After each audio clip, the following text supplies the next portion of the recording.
Say hi to Peppa. Hi, Peppa.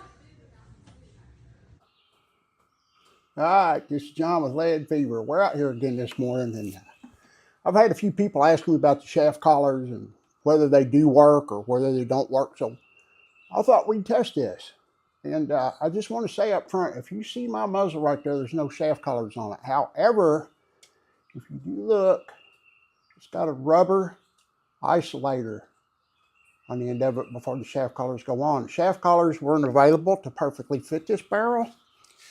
And I got to thinking, I thought, wow, heat shrink tubing. So I found a piece of 7/8 heat shrink tubing. It's real thick. It's for underground splicing. And I put that on there and shrinked it down. And I got to thinking, you know, that piece of rubber by itself is going to dampen vibrations. So let's test it without the shaft collars. And then what we'll do is we'll do five round groups with Normatec 22. I don't want to use something expensive, but it is, you know, it's consistent enough to where you're going to be able to see, you know, some analysis. And we'll put one shaft collar back on at a time. We'll shoot five round groups in each scenario, starting off without no shaft collars and just a rubber isolator. We're going to see. We're going to see if the shaft collars do make a difference. If they don't make a difference on this gun, I won't put them on there. But I do think that that piece of rubber at the end of the barrel is taming quite a bit of vibrations and may very well be the reason why this gun is shooting as good as it is, other than having the crown recut and, you know, the fine pin smoothed out where it's more consistent. So let's get started. Let me get set up here. And I have my target downrange at 50 yards. I've got a bunch of those AccurateShooter.com load developing targets down there, and we're just going to use those. And we're going to see what we can get out of this thing. So stay with me. We'll get set up. And by the way, I figured out how to lock out my autofocus on my camera and iPad, so all of the focus issues should be a thing of the past, and I'm very sorry about that. It's very irritating to watch a video that's out of focus. This lead fever will get right back. All right, everybody. Normatec 22. Got a different camera position today because I want you to see the end of the muzzle, while you also see the target position. And I've got the shaft collars off of here. If you do see on the end of my muzzle here, I have a piece of rubber. It's heat shrink tubing for underground splices.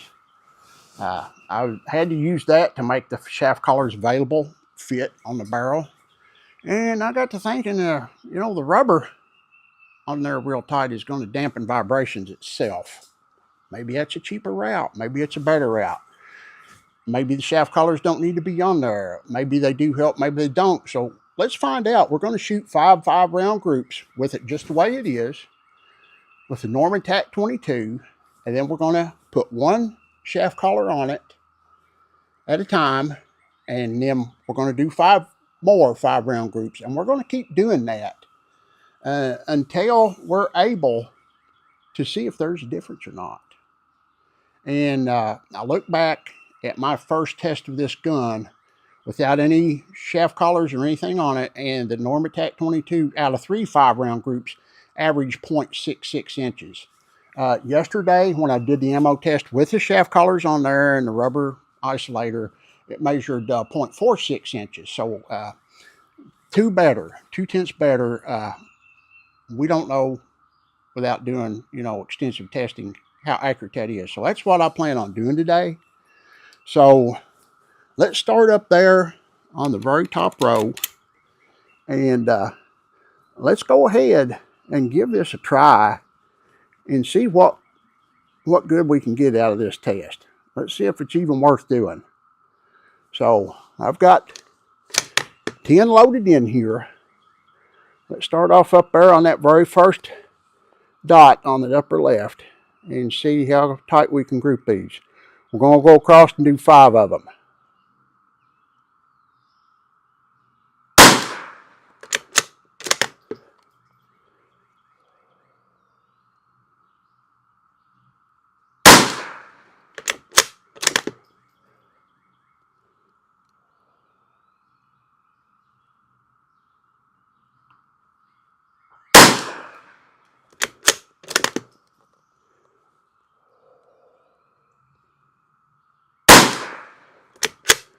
Finally dropped one out of the group.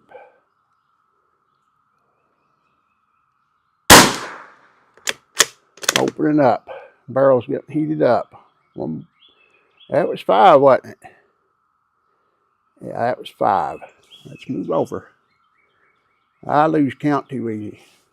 I hope it ain't Alzheimer's. All right, let's do 5 more.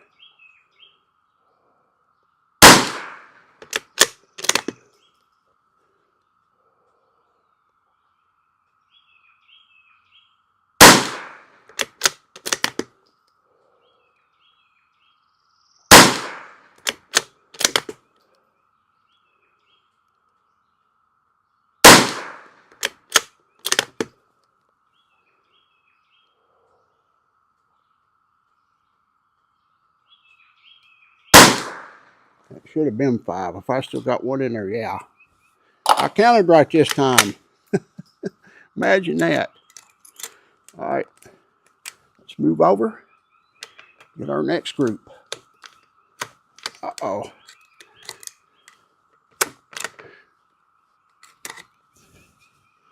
I bent the lips on this magazine. I might have bent them too much, because it was not feeding right. There we go.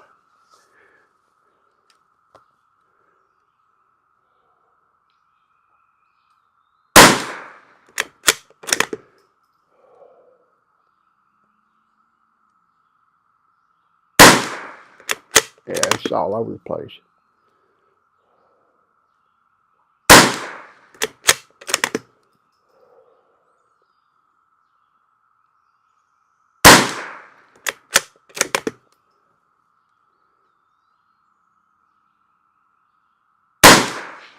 All right.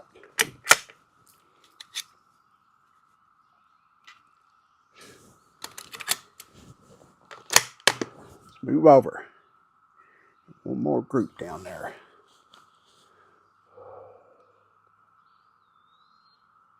I don't think it's shooting as good as it did with the collars on it.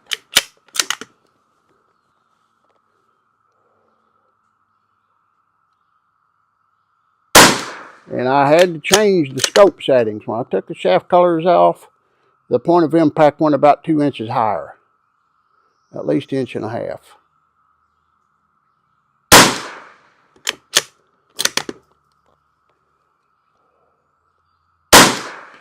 All right, that grouped a little better there. That grouped a little better. One more 5-round group. It's feeding better. I bent the lips on them magazines, the aftermarket ones I bought, so that they're not nosing up when they're trying to go into the chamber. That was a problem.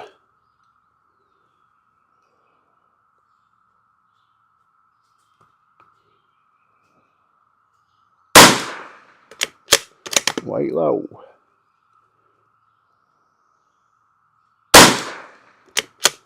All over the place.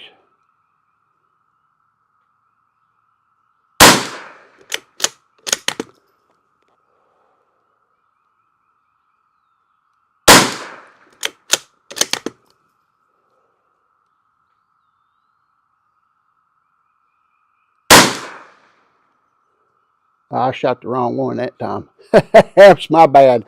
I went to the wrong dot. All right. That didn't ruin it too bad, because it's still a big old group. Let me shut this down, put one collar on, reload my magazines, and we'll be right back. All right, we're back. Let's do this again. Let's drop down here. Let's drop down to the next row. We got one shaft collar on there, tighten down nice and tight. And what I like to do when I put the very last one on there, or the last couple, I like to clamp them down pretty tight. And I'll tell you why. There is such a thing as choking off your crown. And the theory behind that, and it actually works, is if you put something around your crown, the end of your barrel, and these barrels are not real hard metal. They're not hard metal. They're softer metal. If you put that on there and you clamp it down, you're actually making the crown a little bit smaller than the rest of the bore, and that's ideal. Because as the bullet travels down the bore, it loses a little bit of lead, it deforms a little bit, and by the time it gets to the end of the bore, it's kind of sloppy in there. So if that crown tightens it up right before it leaves the muzzle, that helps straighten out the point of impact. So it is a thing. A lot of people don't know about it. It's something I stumbled upon just in my research. And that one magazine there, I'm going to have to work on it a little bit more. I thought I had it. All right, let's start on this first group here.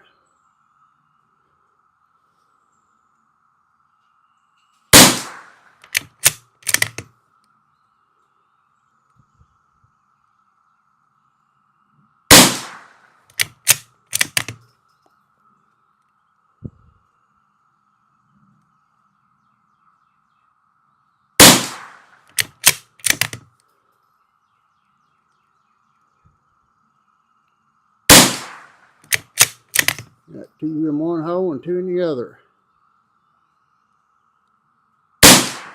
And one right between them.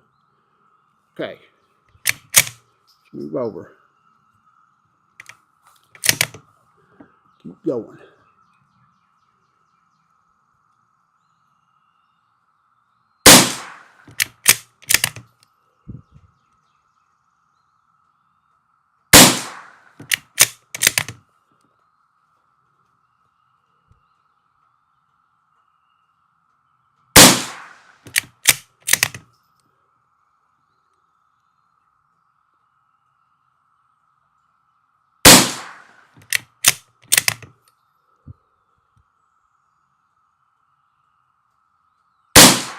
All right, that ain't too bad a group.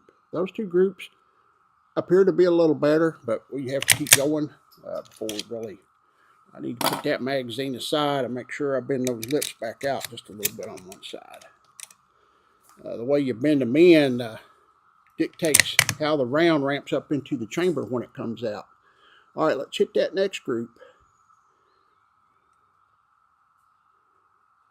And the point of impact did change. It came down. If you're looking down there, you can see. I may have to bring my scope up eventually, but I want you to see how the point of impact changes. That weight actually sags the barrel a little bit in the front, if that makes any sense. Just by the slightest amount.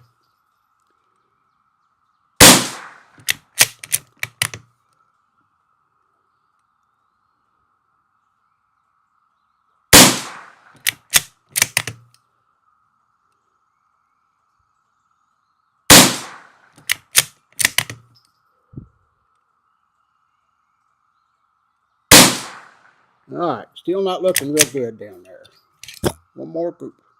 This one here.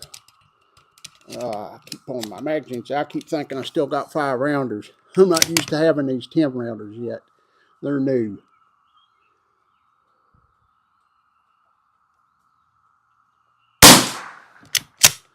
See, we've dropped our point of impact drastically from where we were. I never did anything to the scope.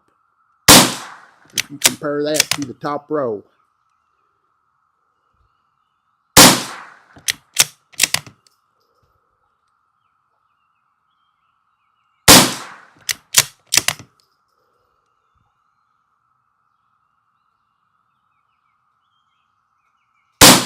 All right, that looked better right there. One more group. We'll put another weight on. Keep this going. Try not to make this too long, but I want you to see. I want you to go along with me while I'm doing this, so you can see in real time what these shaft collars actually do to a barrel when you use them.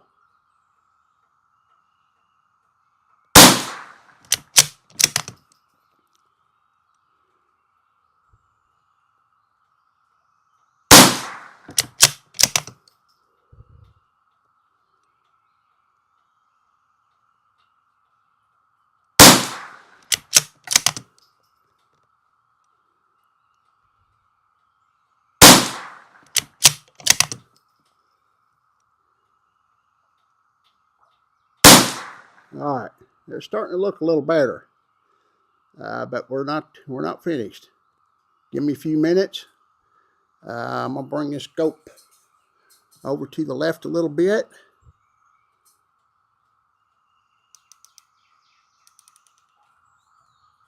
Hopefully get a little bit closer, and I'm gonna go ahead and put one more color on there, and we're gonna try it again. All right, we're back. I got got the magazines loaded back up. I got one more shaft collar on there. I did change my point of impact to the left a little bit. Just to try to keep the groups from bleeding over into each other.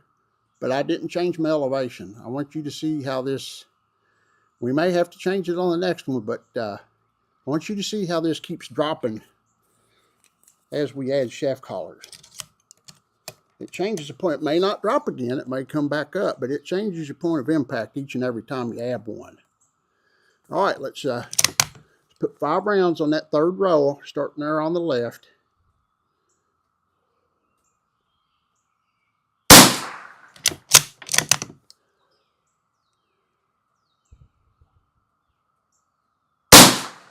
Looks like it came back up a little. Maybe. We'll see. Let's get the barrel worn back up.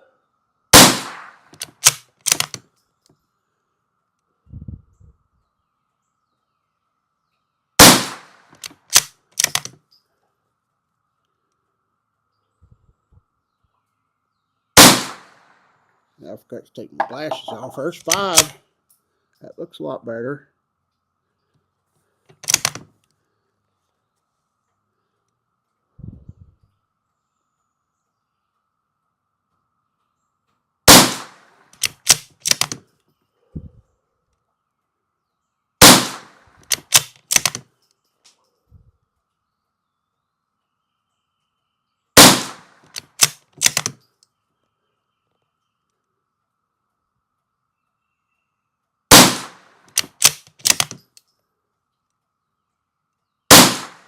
It looks like 2 shaft collars tightened it up quite a bit, and the point of impact came back up. That's odd. I didn't change elevation. It came back up somewhat. Or anyway, let's say that the average of the groups came back up. It might be that the spread tightened up, and it makes it look like it came back up, if that makes any sense. Let's get 5 more down there.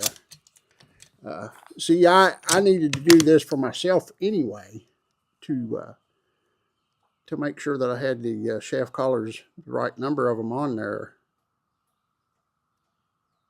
I hadn't had a chance to do that yet. And this one magazine's still iffy. I'm going to have to work on it.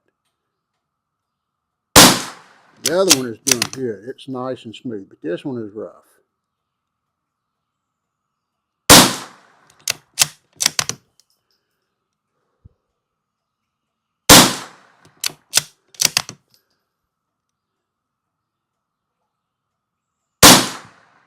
That's a pretty good group right there for TAC 22. I don't care what anybody says.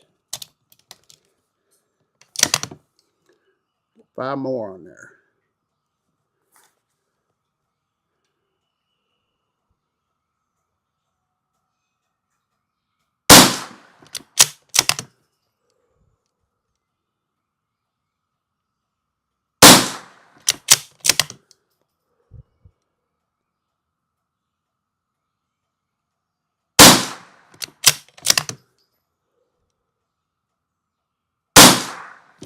I pulled that one. That one was on me. That one was on me. I felt it. So that's, we can see from no shaft collar to 1 shaft collar. 1 shaft collar looks like it may have tightened it a little on some. There's one down there, the middle one, that don't look real good. But now that we got 2 on there, you can plainly see that it has tightened up the group significantly. Putting another one on there might spread it back out. Putting a 4th one might tighten it up again, but we're going to find out. Let's put this last 5 round group on there.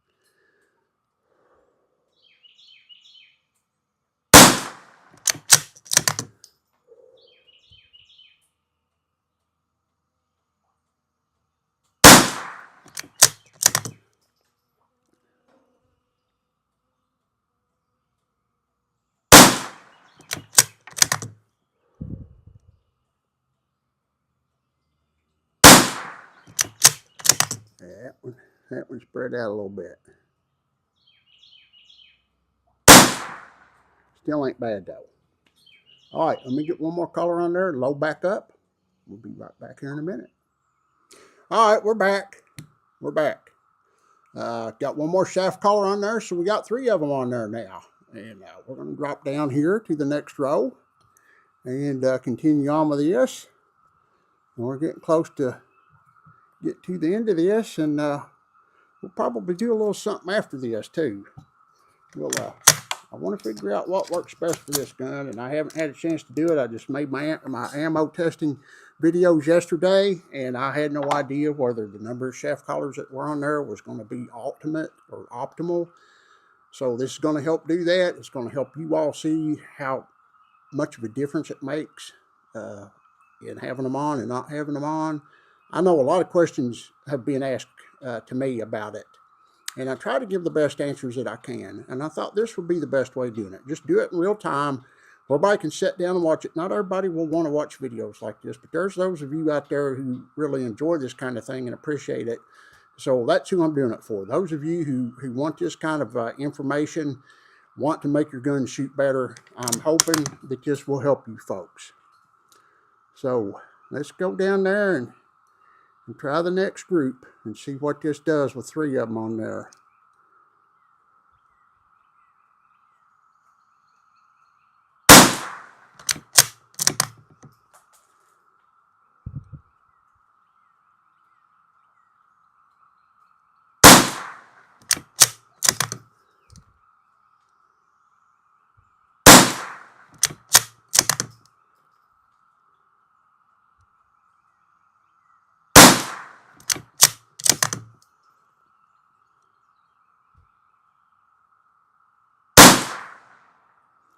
All right, looks like it might have opened up a little bit compared to the last, but we're just getting going. We got to do all 5 groups before we really know anything.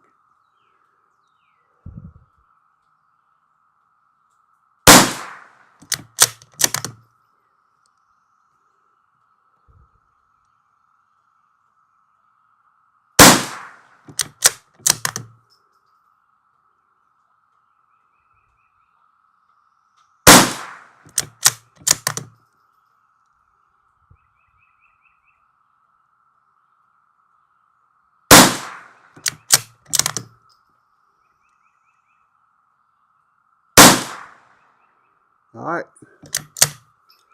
I don't know if it's just me, but it looks like two collars is doing better than 3, but we're not done yet. Picked up some dirt there. These magazine wells on these little Savage Mark IIs are pretty poorly designed. I wish somebody would design some kind of a funnel form or something aftermarket. There really ain't no room for it though.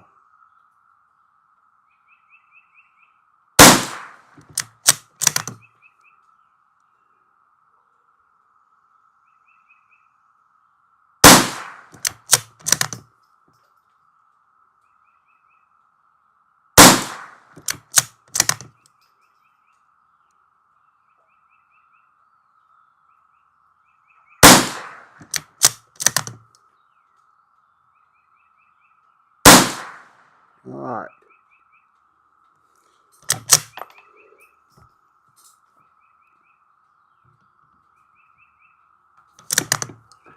Five more.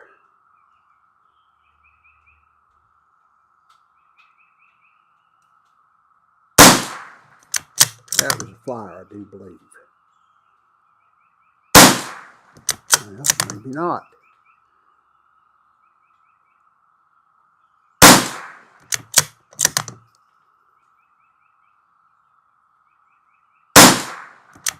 Must be a parallax issue with my scope. I see this all the time online when other people are shooting. As they go across the target, the groups start drifting away from the center a little bit more. It's got to be a parallax issue with the scope.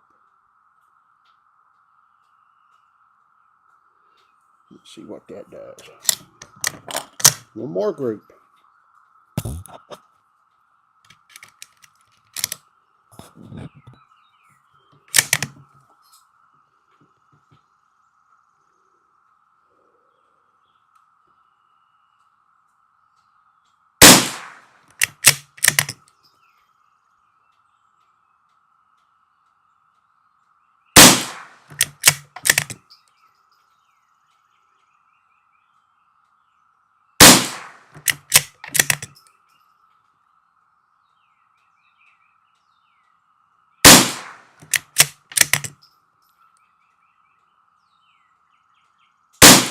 All right, there we have it. I still think the last group looked better. I might be wrong, but we'll have to measure them to see. Looking from right here, the last group looked a little more uniform. But we're definitely better than we were when we started. So let's keep going. I'm going to load up some more. Put another color on there. Be right back. All right, we're back. Got the last shaft collar on there. And, you know, you can put more than 4 on it. 4 is all I have. I don't know that I'll try any more than that. Right now, if this doesn't do any better, it looks like 2 is the ticket. But we'll have to measure them. I'll go down and collect the targets, and I'll measure them, and then we'll make a determination. Then what we'll do is we'll put that number of shaft collars on it and shoot some good ammo that we know shoots really good out of it, and see if it changed from yesterday, gets better, gets worse, stays the same. So let's drop down to our next line there and see what we got.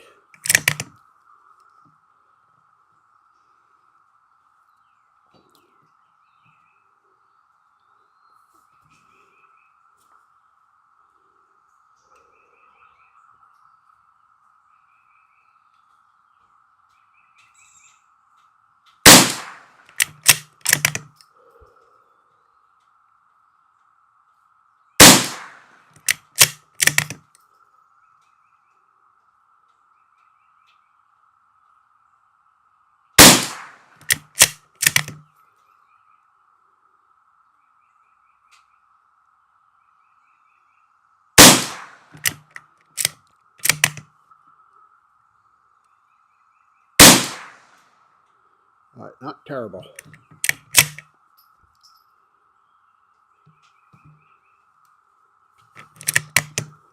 Next group.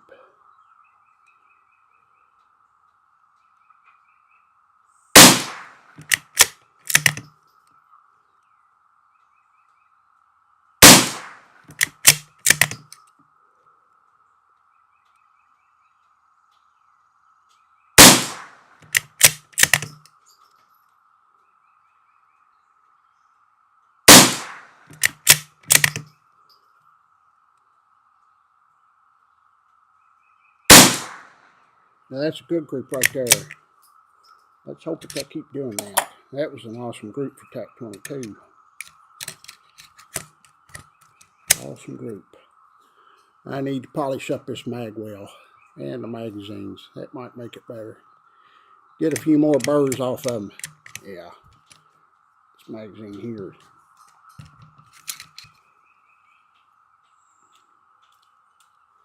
This magazine here is swampy.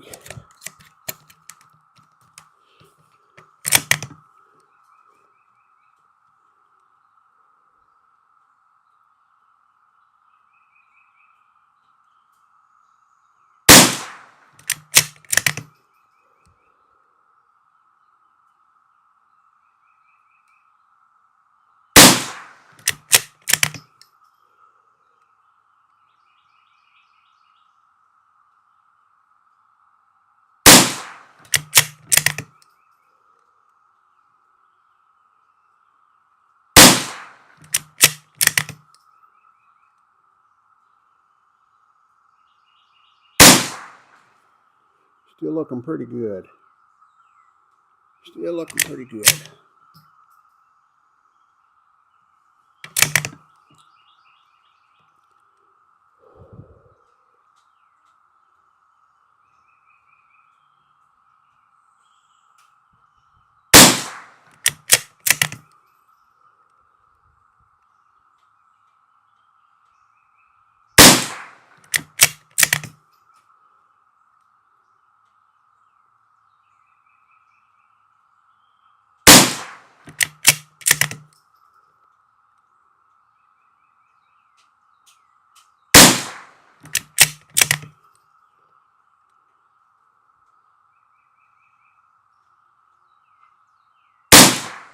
All right.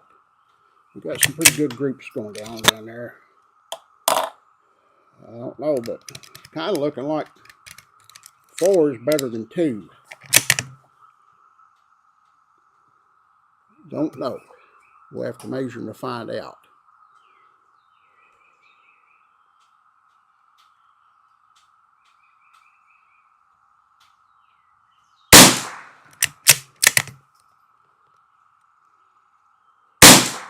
I pulled that one before I wanted to.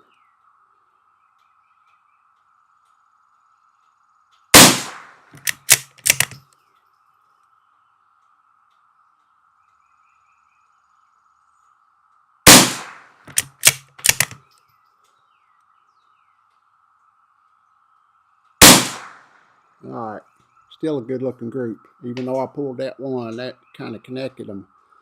All right, let me go down there and pull these targets up here. We're going to measure them up. We're going to figure out what number shaft collar's done the best, but from what I'm seeing here right now, it's looking like 4. It's looking like 4 is probably the one. So give me a few minutes. This take a little while to measure and calculate.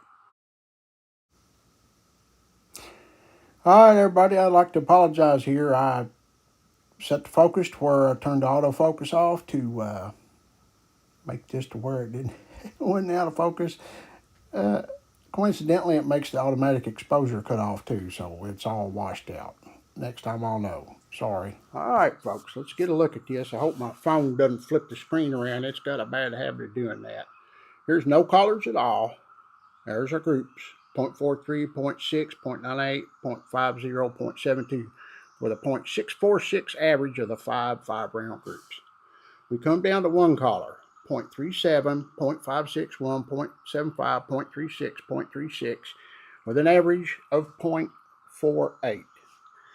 We come down here to two collars, a 0.36, 0.45, 0.37, 0.51, a 0.43 with a 424 average. So 646 with none, 1 a 0.48, 2 a 0.424. All right, so, and when we put the third one on there, I thought that it might have opened up a little. A 0.68, a 0.41, a 0.42, a 0.30, and a 0.38 for a 438, which is a little worse. Let's go back and look. A little worse than two collars. Then we put the fourth collar on there. We go a 424, a 224, a 0.34, a 0.213, and a 0.293 for a total of 0.299 inches. All right, so that's way better. That's way better than the two collar, which tightened it up quite a bit. The two collar, 2.2 tenths, better than no collars.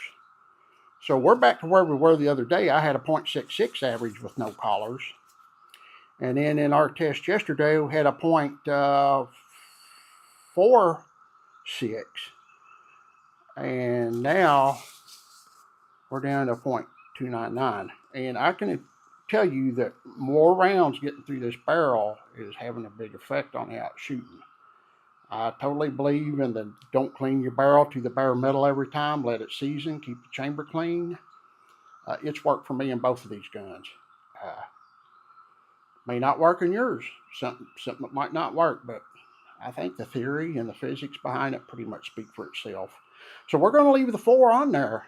And I'm going to find something else to do here. This is this video. Since I'm here and it's overcast and very little wind, I'll show you up there the trees. Very little wind. There's my target out there at 50. There's the trap house. If you look at the top of the trees up there, there's not much going on. It rained a little bit this morning, but this is Johnny with Lead Fever, and I appreciate y'all stopping in and checking these things out. I really do. I appreciate everybody's support and people liking what's going on. Gives me something to do. Makes me feel like I'm accomplishing something, and I really enjoy it. God bless everybody. This is Lead Fever. We're out.